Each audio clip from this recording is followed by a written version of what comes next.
Hello dear viewers, welcome to crash course morphology.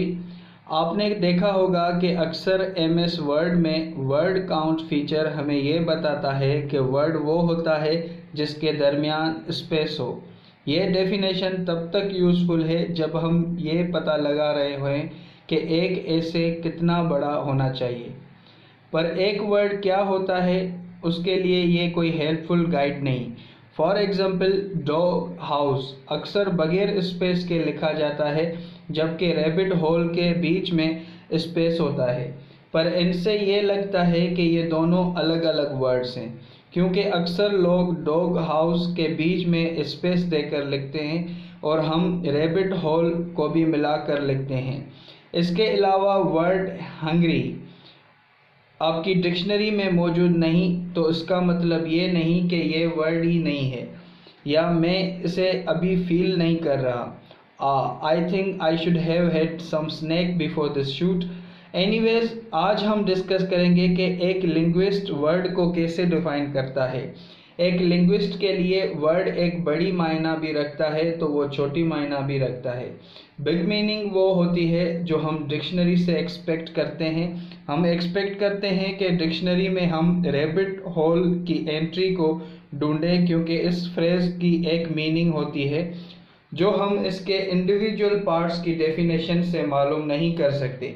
Rabbit और whole की meaning अलग अलग देखकर हम ये अंदाज़ा नहीं लगा सकते कि इसकी मीनिंग रैबिट के रहने की जगह है या कोई डिफ़िकल्ट या कॉम्प्लिकेटेड सिचुएशन है। पार्ट्स में इसकी मीनिंग अनप्रेडिक्टेबल हो जाएगी। डिक्शनरी मेकर्स एक एंट्री या यूनिट को एक लार्जेस्ट और unpredictable combination of form and meaning के तौर पर डिफाइन करते हैं। वो हर एक यूनिट को लेक्सिम या लेक्सिकल आइटम के तौर पर डिफाइन करते हैं, क्योंकि वो लेक्सिकॉन का पार्ट होता है, जिसको दूसरे लफ्ज़ों में हम डिक्शनरी कहते हैं। इसके अलावा हम डिक्शनरी में डीप होल की एंट्री को अलग से एक्सपेक्ट नहीं कर सकते, क्योंकि अगर हम डीप और होल दोनों को देखें तो हम इन दोनों कंबाइंड वर्ड्स की मीनिंग फिगर आउट कर सकते हैं। That is why it is predictable. So deep and hole both are lexemes while deep hole is not.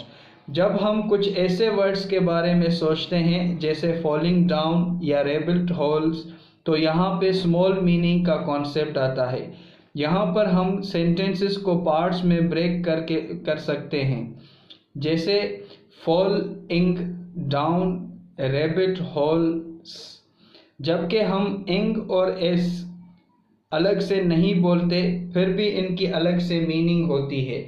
मिसाल के तौर पे रैबिट होल के एंड में स हमें ये मीनिंग देता है कि रैबिट होल्स एक से ज़्यादा हैं, और ये मीनिंग हम रैबिट होल के एंड में स से प्रेडिक्ट कर सकते हैं। बट हम रैब और इट को अलग नहीं कर सकते। हालांकि इट एक वर्ड है, पर रैब कोई अलग से कोई मीनिंग शो नहीं करता। इसलिए रैब और इट दोनों की अलग से कोई मीनिंग नहीं, जो ये मीनिंग कंबाइन होकर देते हैं। Rabbit and are examples of the smallest unpredictable combinations of form and meaning.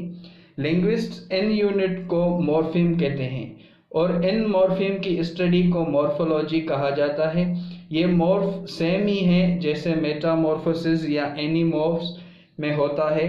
ये एक ग्रीक वर्ड है जिसकी मीनिंग है फॉर्म या शेप, क्योंकि मॉर्फिम एक दूसरे से जुड़कर वर्ड के शेप को चेंज करते हैं। लैंग्वेज को मॉर्फीम्स में डिवाइड करने का एक रीज़न ये भी है कि हमें डिफरेंट लैंग्वेजेस के पैटर्न्स को समझने में मदद देते हैं। किसी एक लैंग्वेज का सेपरेट वर्ड किसी दूसरे लैंग्वेज के किसी वर्ड का पार्ट भी हो सकता है। मिसाल के तौर पे आई वॉश्ड माई फीट सेंटेंस में डिफरेंट वर्ड्स यूज़ हुए हैं, पर यह same idea different Australian languages में किसी एक वर्ड से रिप्रेजेंट किया जाता है, जिसमें मुख्तलिफ मॉर्फीम्स होते हैं। अगर हम मॉर्फीम्स को देखने के बजाय जो मिलकर वर्ड्स बनाते हैं सिर्फ वर्ड्स को देखेंगे तो हम लैंग्वेज के कुछ इंटरेस्टिंग पैटर्न्स को मिस कर देंगे।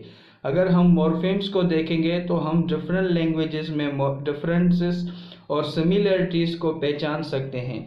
मॉर्फीम्स का आपस में मुख्तलिफ तरह के रिलेशंस होते हैं। A morpheme that can stand by itself we call it free morpheme, जैसे rabbit और whole।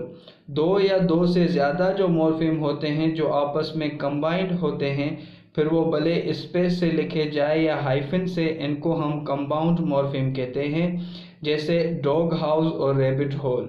इसके अलावा those morphemes which cannot stand by themselves we call them bound morpheme, like sir in rabbits or ing in dancing।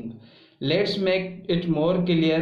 Let's take a metaphor of a tree। हम morphemes को plants के parts की तरह visualise कर सकते हैं। इस metaphor में वर्ड का सेंट्रल पार्ट रूट है और दूसरे मॉर्फेम्स जो इसके साथ अटैच्ड होते हैं वो एफिक्सेस हैं।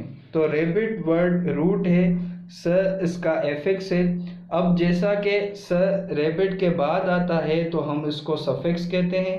अगर कोई मॉर्फीम रूट वर्ड से पहले यूज़ होता है तो हम उसको प्रीफिक्स कहते हैं। हम एक ही वक्त पे किसी रूट वर्ड में प्रीफिक्स भी यूज़ कर सकते हैं तो सफिक्स भी यूज़ कर सकते हैं, जैसे अनट्विस्टेबल, जिसमें अन प्रीफिक्स है, ट्विस्ट रूट वर्ड और एबल सफिक्स है। अब हम वापस रूट वर्ड को थोड़ा डिस्कस करते हैं कि रूट वर्ड को हम फ्री मॉर्फीम कहते हैं, पर वो रूट वर्ड हमेशा फ्री नहीं होता। Just think about the words like receive, deceive, perceive and conceive.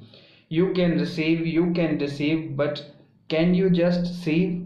सीव पर इन सब वर्ड्स में मौजूद हैं, ये अलग से अपनी इंडिपेंडेंट मीनिंग नहीं रखता। ये बाउंड मॉर्फीम है, जैसे स है पर ये भी रूट है।